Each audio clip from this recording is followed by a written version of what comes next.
जय जय श्री सीताराम, जय श्री बालाजी महाराज। प्रिय भक्तों, आप सभी को मेरा सादर नमस्कार। प्रिय भक्तों, संकट ते हनुमान छुड़ावे, मन क्रम वचन ध्यान जो लावे। जय श्री बालाजी महाराज। प्रिय भक्तों, इस चैनल के माध्यम से आज हम सभी को परमवीर श्री हनुमान जी महाराज का एक सिद्ध व परम कल्याणकारी व कार्य सिद्ध मंत्र के बारे में बताने जा रही हूँ, जिस महामंत्र को सच्चे मन से पूरा सुनने के बाद कठिन से भी कठिन कार्य व बहुत दिनों से रुका हुआ कार्य बहुत ही आसानी से व तरक्की के साथ सिद्ध हो जाएगा।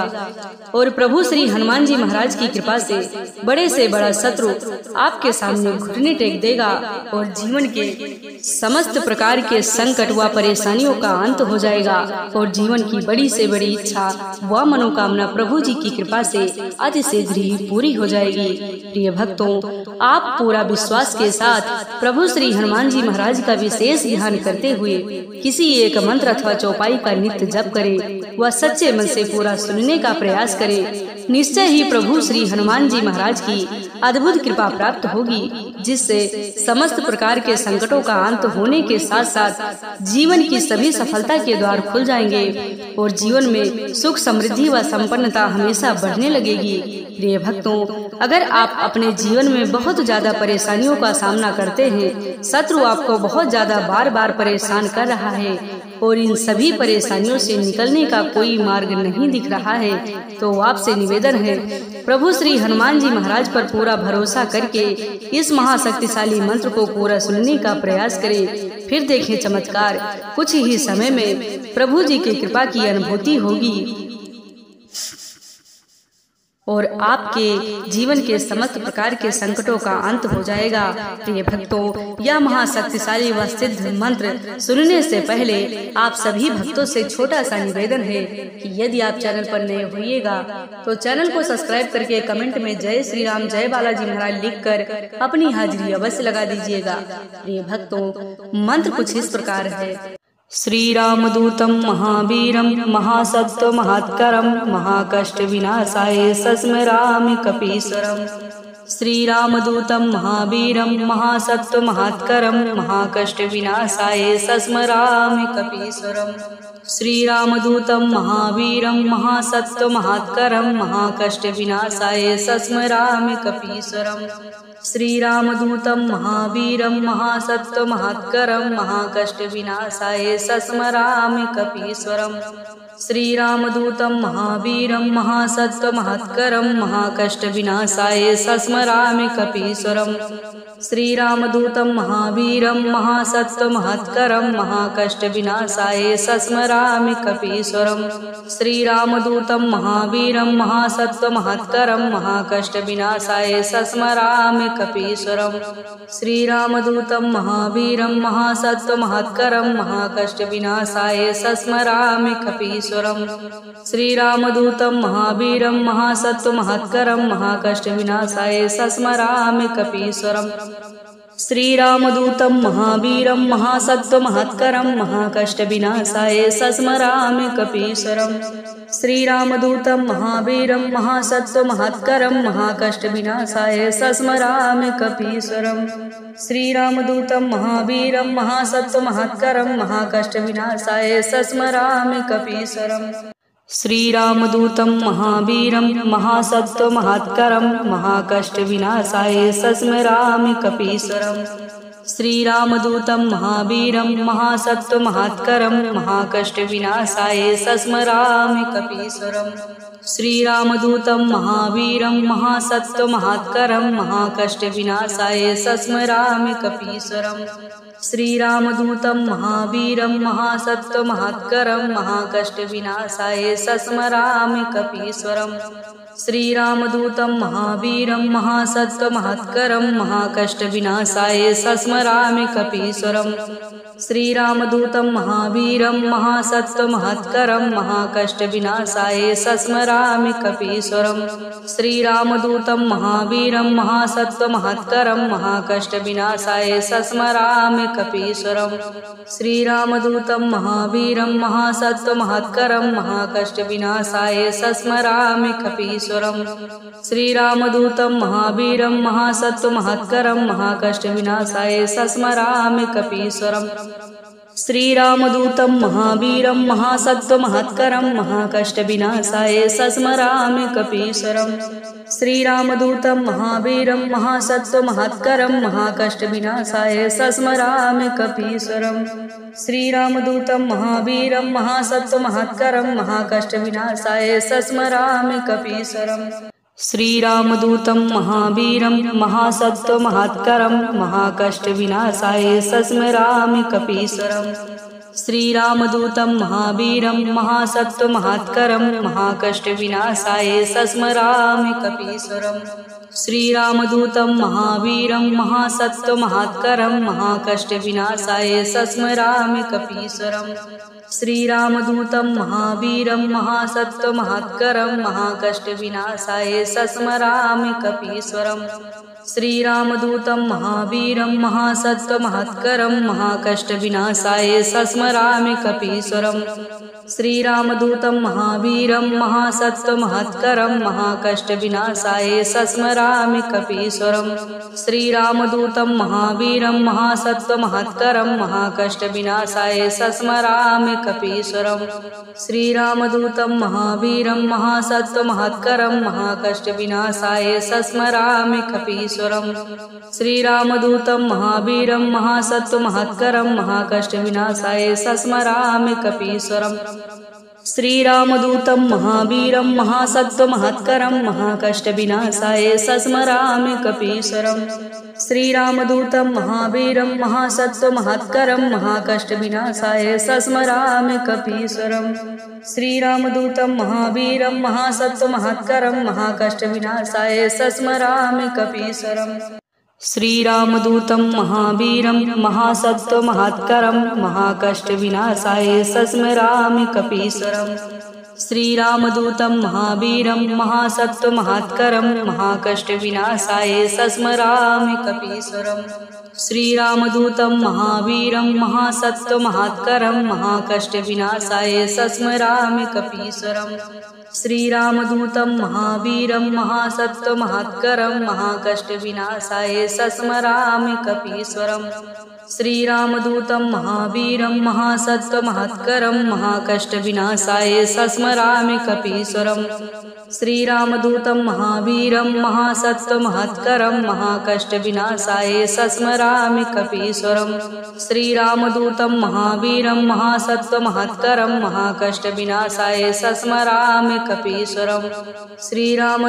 महावीरं महासत्त्वमहत्करं महाकष्टविनाशाय सस्मरामि कपीश्वरम् श्रीरामदूतं महावीरं महासत्त्वमहत्करं महाकष्टविनाशाय सस्मरामि कपीश्वरम् श्रीरामदूतं महावीरं महासत्त्वमहत्करं महाकष्टविनाशाय सस्मरामि कपीश्वरम् श्रीरामदूतं महावीरं महासत्त्वमहत्करं महाकष्टविनाशाय सस्मरामि कपीश्वरम् श्रीरामदूतं महावीरं महासत्त्वमहत्करं महाकष्टविनाशाय सस्मरामि कपीश्वरम् श्रीरामदूतं महावीरं महासत्त्वमहत्करं महाकष्टविनाशाय सस्मरामि कपीश्वरम् श्रीरामदूतं महावीरं महासत्त्वमहत्करं महाकष्टविनाशाय सस्मरामि कपीश्वरम् श्रीरामदूतं महावीरं महासत्त्वमहत्करं महाकष्टविनाशाय सस्मरामि कपीश्वरम्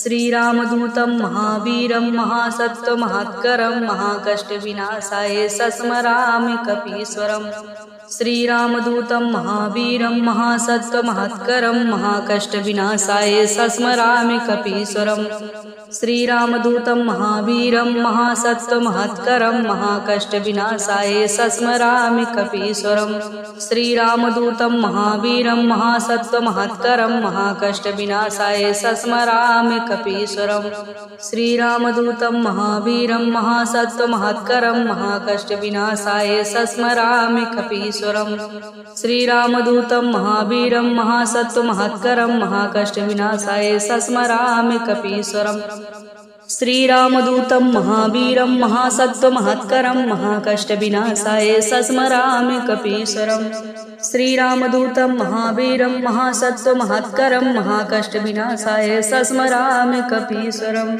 श्रीरामदूतं महावीरं महासत्त्वमहत्करं महाकष्टविनाशाय सस्मरामि कपीश्वरम् श्रीरामदूतं महावीरं महासत्त्वमहत्करं महाकष्टविनाशाय सस्मरामि कपीश्वरम् श्रीरामदूतं महावीरं महासत्त्वमहत्करं महाकष्टविनाशाय सस्मरामि कपीश्वरम् श्रीरामदूतं महावीरं महासत्त्वमहत्करं महाकष्टविनाशाय सस्मरामि कपीश्वरम् श्रीरामदूतं महावीरं महासत्त्वमहत्करं महाकष्टविनाशाय सस्मरामि कपीश्वरम् श्रीरामदूतं महावीरं महासत्त्वमहत्करं महाकष्टविनाशाय सस्मरामि कपीश्वरम् श्रीरामदूतं महावीरं महासत्त्वमहत्करं महाकष्टविनाशाय सस्मरामि कपीश्वरम् श्रीरामदूतं महावीरं महासत्त्वमहत्करं महाकष्टविनाशाय सस्मरामि कपीश्वरम्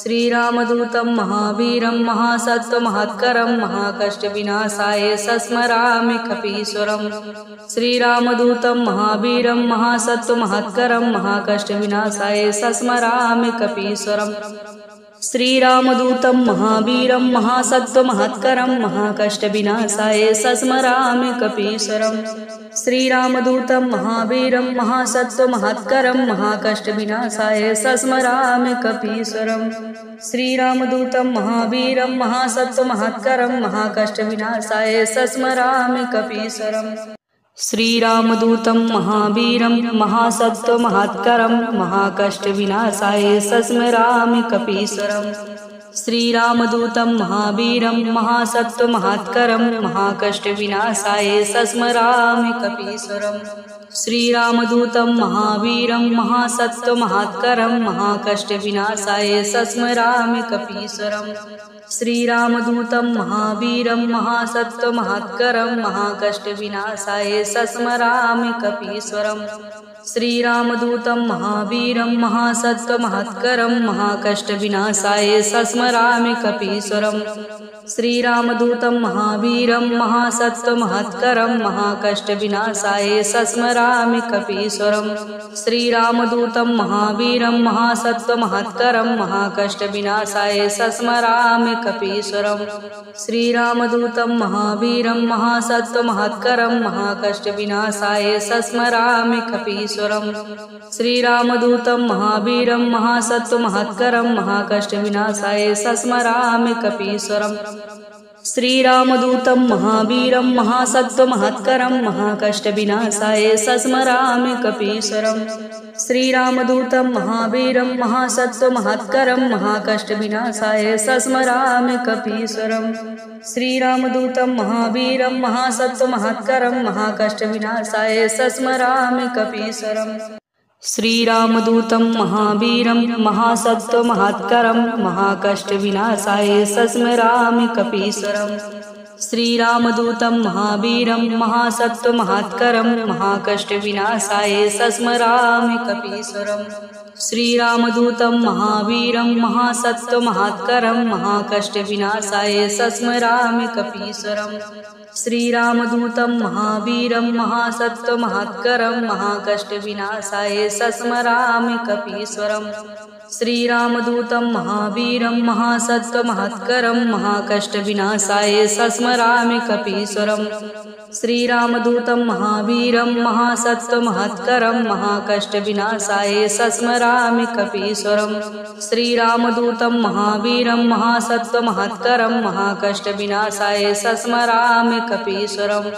श्रीरामदूतं महावीरं महासत्त्वमहत्करं महाकष्टविनाशाय सस्मरामि कपीश्वरम् श्रीरामदूतं महावीरं महासत्त्वमहत्करं महाकष्टविनाशाय सस्मरामि कपीश्वरम् श्रीरामदूतं महावीरं महासत्त्वमहत्करं महाकष्टविनाशाय सस्मरामि कपीश्वरम् श्रीरामदूतं महावीरं महासत्त्वमहत्करं महाकष्टविनाशाय सस्मरामि कपीश्वरम् श्रीरामदूतं महावीरं महासत्त्वमहत्करं महाकष्टविनाशाय सस्मरामि कपीश्वरम् श्रीरामदूतं महावीरं महासत्त्वमहत्करं महाकष्टविनाशाय सस्मरामि कपीश्वरम् श्रीरामदूतं महावीरं महासत्त्वमहत्करं महाकष्टविनाशाय सस्मरामि कपीश्वरम् श्रीरामदूतं महावीरं महासत्त्वमहत्करं महाकष्टविनाशाय सस्मरामि कपीश्वरम्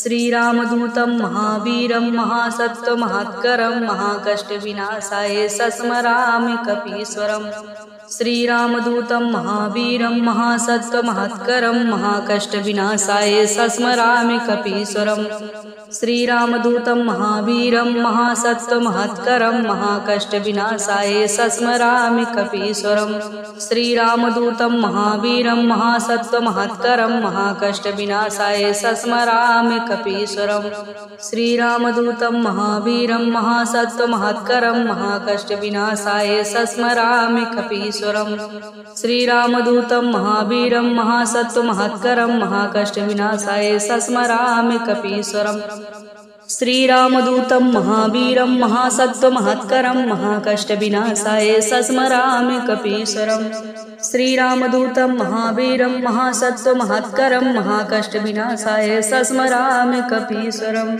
श्रीरामदूतं महावीरं महासत्त्वमहत्करं महाकष्टविनाशाय सस्मरामि कपीश्वरम् श्रीरामदूतं महावीरं महासत्त्वमहत्करं महाकष्टविनाशाय सस्मरामि कपीश्वरम् श्रीरामदूतं महावीरं महासत्त्वमहत्करं महाकष्टविनाशाय सस्मरामि कपीश्वरम् श्रीरामदूतं महावीरं महासत्त्वमहत्करं महाकष्टविनाशाय सस्मरामि कपीश्वरम् श्रीरामदूतं महावीरं महासत्त्वमहत्करं महाकष्टविनाशाय सस्मरामि कपीश्वरम् श्रीरामदूतं महावीरं महासत्त्वमहत्करं महाकष्टविनाशाय सस्मरामि कपीश्वरम् श्रीरामदूतं महावीरं महासत्त्वमहत्करं महाकष्टविनाशाय सस्मरामि कपीश्वरम् श्रीरामदूतं महावीरं महासत्त्वमहत्करं महाकष्टविनाशाय सस्मरामि कपीश्वरम्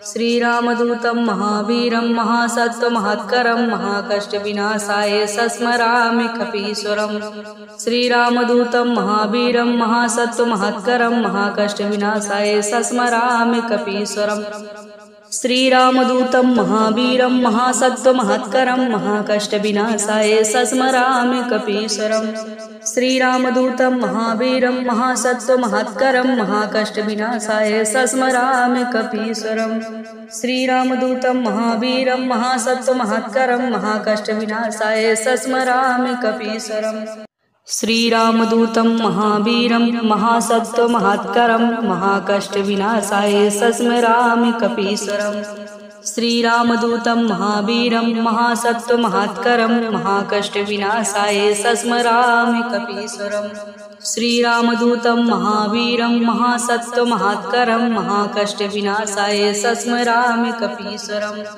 श्रीरामदूतं महावीरं महासत्त्वमहत्करं महाकष्टविनाशाय सस्मरामि कपीश्वरम् श्रीरामदूतं महावीरं महासत्त्वमहत्करं महाकष्टविनाशाय सस्मरामि कपीश्वरम् श्रीरामदूतं महावीरं महासत्त्वमहत्करं महाकष्टविनाशाय सस्मरामि कपीश्वरम् श्रीरामदूतं महावीरं महासत्त्वमहत्करं महाकष्टविनाशाय सस्मरामि कपीश्वरम् श्रीरामदूतं महावीरं महासत्त्वमहत्करं महाकष्टविनाशाय सस्मरामि कपीश्वरम् श्रीरामदूतं महावीरं महासत्त्वमहत्करं महाकष्टविनाशाय सस्मरामि कपीश्वरम् श्रीरामदूतं महावीरं महासत्त्वमहत्करं महाकष्टविनाशाय सस्मरामि कपीश्वरम् श्रीरामदूतं महावीरं महासत्त्वमहत्करं महाकष्टविनाशाय सस्मरामि कपीश्वरम्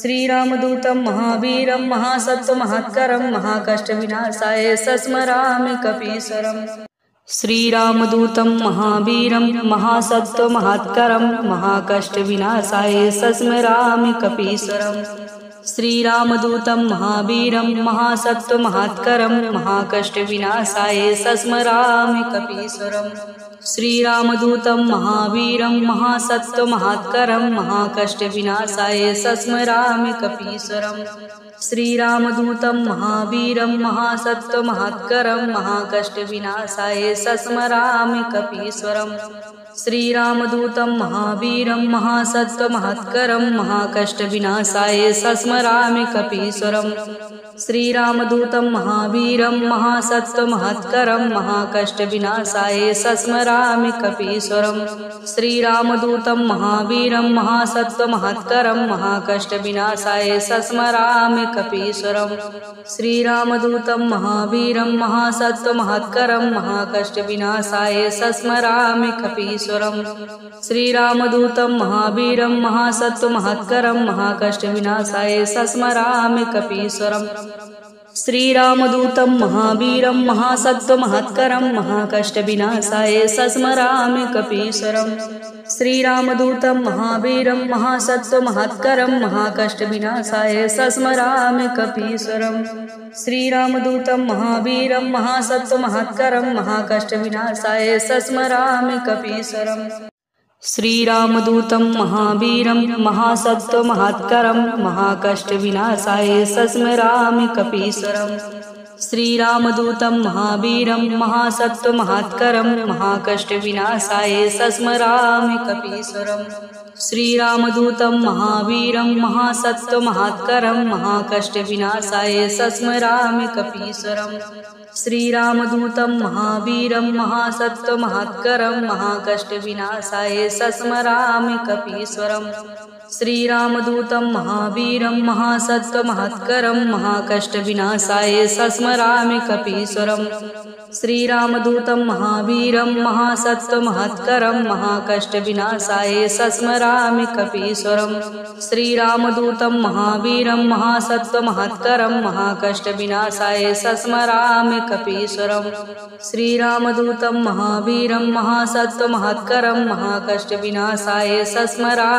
कपीश्वरम् श्रीरामदूतं महावीरं महासत्त्वमहत्करं महाकष्टविनाशाय सस्मरामि कपीश्वरम् श्रीरामदूतं महावीरं महासत्त्वमहत्करं महाकष्टविनाशाय सस्मरामि कपीश्वरम् श्रीरामदूतं महावीरं महासत्त्वमहत्करं महाकष्टविनाशाय सस्मरामि कपीश्वरम् श्रीरामदूतं महावीरं महासत्त्वमहत्करं महाकष्टविनाशाय सस्मरामि कपीश्वरम् श्रीरामदूतं महावीरं महासत्त्वमहत्करं महाकष्टविनाशाय सस्मरामि कपीश्वरम् श्रीरामदूतं महावीरं महासत्त्वमहत्करं महाकष्टविनाशाय सस्मरामि कपीश्वरम् श्रीरामदूतं महावीरं महासत्त्वमहत्करं महाकष्टविनाशाय सस्मरामि कपीश्वरम् श्रीरामदूतं महावीरं महासत्त्वमहत्करं महाकष्टविनाशाय सस्मरामि कपीश्वरम् श्रीरामदूतं महावीरं महासत्त्वमहत्करं महाकष्टविनाशाय सस्मरामि कपीश्वरम् श्रीरामदूतं महावीरं महासत्त्वमहत्करं महाकष्टविनाशाय सस्मरामि कपीश्वरम् श्रीरामदूतं महावीरं महासत्त्वमहत्करं महाकष्टविनाशाय सस्मरामि कपीश्वरम् श्रीरामदूतं महावीरं महासत्त्वमहत्करं महाकष्टविनाशाय सस्मरामि कपीश्वरम् श्रीरामदूतं महावीरं महासत्त्वमहत्करं महाकष्टविनाशाय सस्मरामि कपीश्वरम् श्रीरामदूतं महावीरं महासत्त्वमहत्करं महाकष्टविनाशाय सस्मरामि कपीश्वरम् श्रीरामदूतं महावीरं महासत्त्वमहत्करं महाकष्टविनाशाय सस्मरामि कपीश्वरम् श्रीरामदूतं महावीरं महासत्त्वमहत्करं महाकष्टविनाशाय सस्मरामि कपीश्वरम्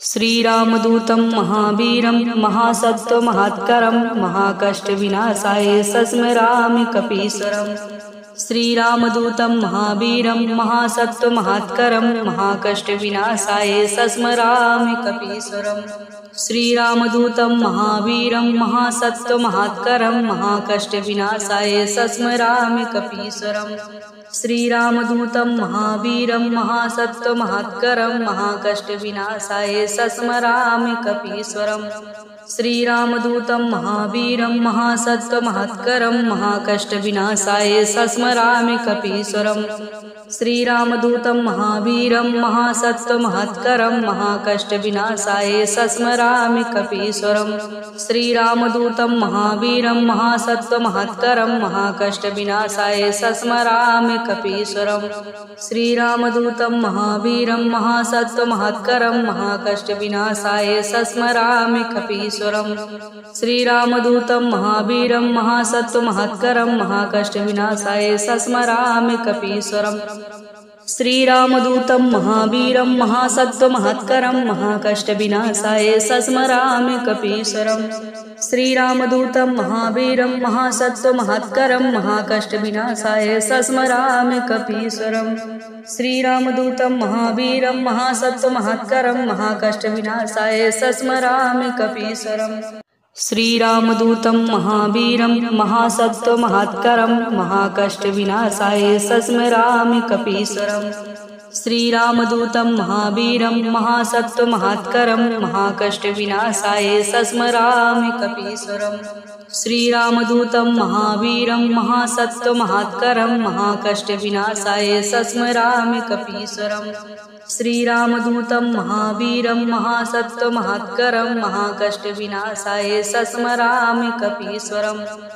श्रीरामदूतं महावीरं महासत्त्वमहत्करं महाकष्टविनाशाय सस्मरामि कपीश्वरम् श्रीरामदूतं महावीरं महासत्त्वमहत्करं महाकष्टविनाशाय सस्मरामि कपीश्वरम् श्रीरामदूतं महावीरं महासत्त्वमहत्करं महाकष्टविनाशाय सस्मरामि कपीश्वरम् श्रीरामदूतं महावीरं महासत्त्वमहत्करं महाकष्टविनाशाय सस्मरामि कपीश्वरम् श्रीरामदूतं महावीरं महासत्त्वमहत्करं महाकष्टविनाशाय सस्मरामि कपीश्वरम् श्रीरामदूतं महावीरं महासत्त्वमहत्करं महाकष्टविनाशाय सस्मरामि कपीश्वरम् श्रीरामदूतं महावीरं महासत्त्वमहत्करं महाकष्टविनाशाय सस्मरामि कपीश्वरम् श्रीरामदूतं महावीरं महासत्त्वमहत्करं महाकष्टविनाशाय सस्मरामि कपीश्वरम् श्रीरामदूतं महावीरं महासत्त्वमहत्करं महाकष्टविनाशाय सस्मरामि कपीश्वरम् श्रीरामदूतं महावीरं महासत्त्वमहत्करं महाकष्टविनाशाय सस्मरामि कपीश्वरम् श्रीरामदूतं महावीरं महासत्त्वमहत्करं महाकष्टविनाशाय सस्मरामि कपीश्वरम् श्रीरामदूतं महावीरं महासत्त्वमहत्करं महाकष्टविनाशाय सस्मरामि कपीश्वरम् श्रीरामदूतं महावीरं महासत्त्वमहत्करं महाकष्टविनाशाय सस्मरामि कपीश्वरम् श्रीरामदूतं महावीरं महासत्त्वमहत्करं महाकष्टविनाशाय सस्मरामि कपीश्वरम् श्रीरामदूतं महावीरं महासत्त्वमहत्करं महाकष्टविनाशाय सस्मरामि कपीश्वरम् श्रीरामदूतं महावीरं महासत्त्वमहत्करं महाकष्टविनाशाय सस्मरामि कपीश्वरम् श्रीरामदूतं महावीरं महासत्त्वमहत्करं महाकष्टविनाशाय सस्मरामि कपीश्वरम् श्रीरामदूतं महावीरं महासत्त्वमहत्करं महाकष्टविनाशाय सस्मरामि कपीश्वरम्। श्रीरामदूतं महावीरं महासत्त्वमहत्करं महाकष्टविनाशाय सस्मरामि कपीश्वरम्। श्रीरामदूतं महावीरं महासत्त्वमहत्करं महाकष्टविनाशाय सस्मरामि कपीश्वरम्। श्रीरामदूतं महावीरं महासत्त्वमहत्करं महाकष्टविनाशाय सस्मरामि कपीश्वरम्। श्रीरामदूतं महावीरं महासत्त्वमहत्करं महाकष्टविनाशाय सस्मरामि कपीश्वरम्। श्रीरामदूतं महावीरं महासत्त्वमहत्करं महाकष्टविनाशाय सस्मरामि कपीश्वरम्। श्रीरामदूतं महावीरं महासत्त्वमहत्करं महाकष्टविनाशाय सस्मरामि कपीश्वरम्। श्रीरामदूतं महावीरं महासत्त्वमहत्करं महाकष्टविनाशाय सस्मरामि कपीश्वरम्। श्रीरामदूतं महावीरं महासत्त्वमहत्करं महाकष्टविनाशाय सस्मरामि कपीश्वरम्। श्रीरामदूतं महावीरं महासत्त्वमहत्करं महाकष्टविनाशाय सस्मरामि कपीश्वरम्। श्रीरामदूतं महावीरं महासत्त्वमहत्करं महाकष्टविनाशाय सस्मरामि कपीश्वरम्। श्रीरामदूतं महावीरं महासत्त्वमहत्करं महाकष्टविनाशाय सस्मरामि कपीश्वरम्। श्रीरामदूतं महावीरं महासत्त्वमहत्करं महाकष्टविनाशाय सस्मरामि कपीश्वरम्। श्रीरामदूतं महावीरं महासत्त्वमहत्करं महाकष्टविनाशाय सस्मरामि कपीश्वरम्। श्रीरामदूतं महावीरं महासत्त्वमहत्करं महाकष्टविनाशाय सस्मरामि कपीश्वरम्। श्रीरामदूतं महावीरं महासत्त्वमहत्करं महाकष्टविनाशाय सस्मरामि कपीश्वरम्। श्रीरामदूतं महावीरं महासत्त्वमहत्करं महाकष्टविनाशाय सस्मरामि कपीश्वरम्। श्रीरामदूतं महावीरं महासत्त्वमहत्करं महाकष्टविनाशाय सस्मरामि कपीश्वरम्। श्रीरामदूतं महावीरं महासत्त्वमहत्करं महाकष्टविनाशाय सस्मरामि कपीश्वरम्। श्रीरामदूतं महावीरं महासत्त्वमहत्करं महाकष्टविनाशाय सस्मरामि कपीश्वरम्। श्रीरामदूतं महावीरं महासत्त्वमहत्करं महाकष्टविनाशाय सस्मरामि कपीश्वरम्। श्रीरामदूतं महावीरं महासत्त्वमहत्करं महाकष्टविनाशाय सस्मरामि कपीश्वरम्। श्रीरामदूतं महावीरं महासत्त्वमहत्करं महाकष्टविनाशाय सस्मरामि कपीश्वरम्।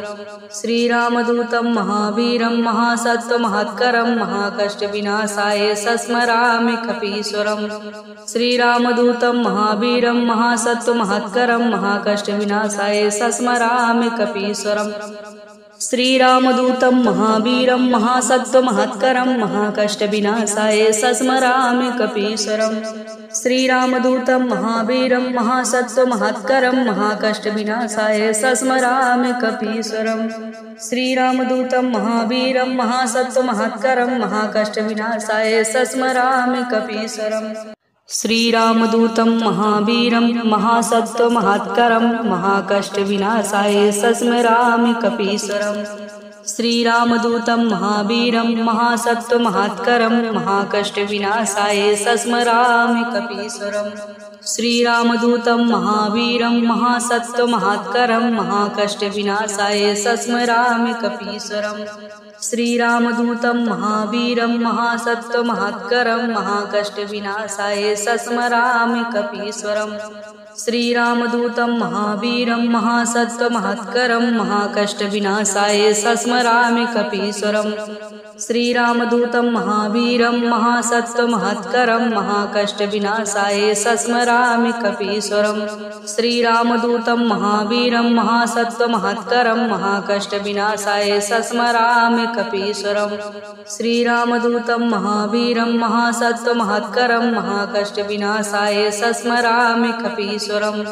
श्रीरामदूतं महावीरं महासत्त्वमहत्करं महाकष्टविनाशाय सस्मरामि कपीश्वरम्। श्रीरामदूतं महावीरं महासत्त्वमहत्करं महाकष्टविनाशाय सस्मरामि कपीश्वरम् श्रीरामदूतं महावीरं महासत्त्वमहत्करं महाकष्टविनाशाय सस्मरामि कपीश्वरम् श्रीरामदूतं महावीरं महासत्त्वमहत्करं महाकष्टविनाशाय सस्मरामि कपीश्वरम्।